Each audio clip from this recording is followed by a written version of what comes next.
প্রিয় দর্শক, আসসালামু আলাইকুম। আপনারা সবাই কেমন আছেন? আশা করি ভালো আছেন। তো আপনাদের মাঝে আজকে নিয়ে আসলাম একটি গাছ সম্বন্ধে। গাছটা হচ্ছে তুলসী গাছ, যার বৈজ্ঞানিক নাম হচ্ছে অসিমন শঙ্কুম।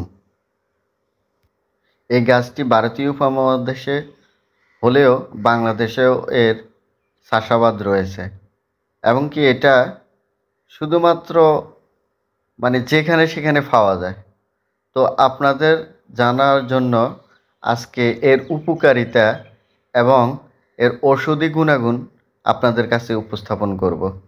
ভালো লাগলে ভিডিওটি শেয়ার করবেন এবং সাবস্ক্রাইব করবেন।